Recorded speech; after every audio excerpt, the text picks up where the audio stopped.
আলোপতিছৰ আৰক্ষীৰ বৃহৎ সফলতা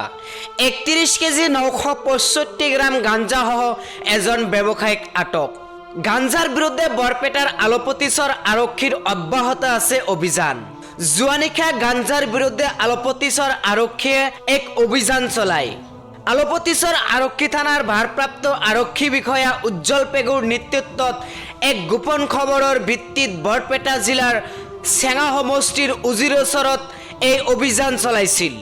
আৰু এই অভিযানত ৩১ কেজি ৯৬৫ গ্ৰাম গাঞ্জাসহ হানিপালি নামৰ এজন ব্যৱসায়িক আটক কৰিবলৈ সক্ষম হয় আৰক্ষীয়ে উল্লেখ্য যে হানিপালি নামৰ এইগৰাকী গাঞ্জা ব্যৱসায়ীয়ে দীৰ্ঘদিন ধৰি এনেধৰণৰ অবৈধ গাঞ্জা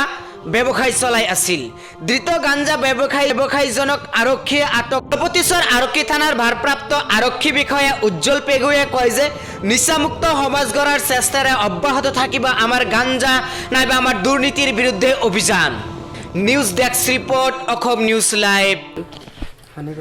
হানিপালি আপোনাৰ দেউতাৰ নাম আব্দুল মজিদ ঘৰ উজিৰেশ্বৰ আচ্ছা আপোনাৰ ঘৰত ইমান গাঞ্জা পাইছোঁ কিমান কেজি গাঞ্জা পাইছোঁ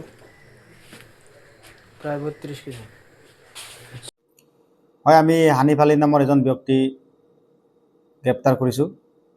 তেখেতৰ ঘৰত আমি প্ৰায় ৩১ কেজি গাঞ্জা আমি জব্দ কৰিবলৈ সক্ষম হওঁ আৰু আমি আলুপতি থানাৰ এটা টিম লৈ গৈছিলোঁ আৰু গোপনীয় সূত্ৰৰ পমখেদি আমি হানিপালি নামৰ এজন ব্যক্তি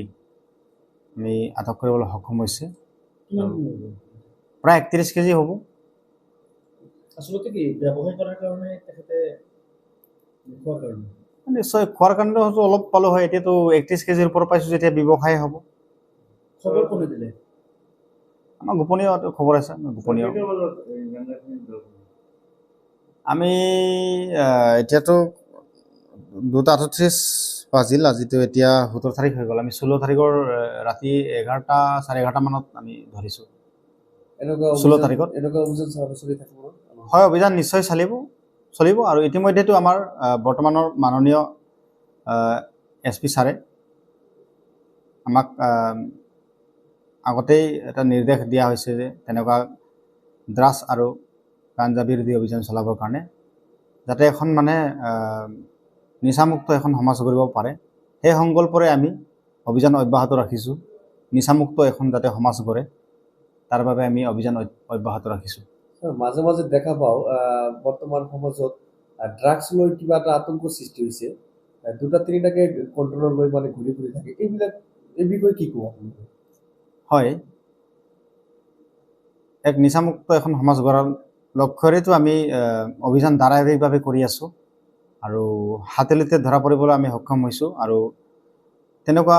কণ্টেইনাৰ ড্ৰাগছ আমি ধৰিছোঁ নধৰা নহয় আৰু এতিয়াও বহুত বাকী আছে অতি সোনকালে আমি ধৰিম বুলি ভাবিছোঁ বা অতি সোনকালে আমি এইবিলাকক আইনগতভাৱে ব্যৱস্থা ল'বলৈ আমি যত্নৱান আছোঁ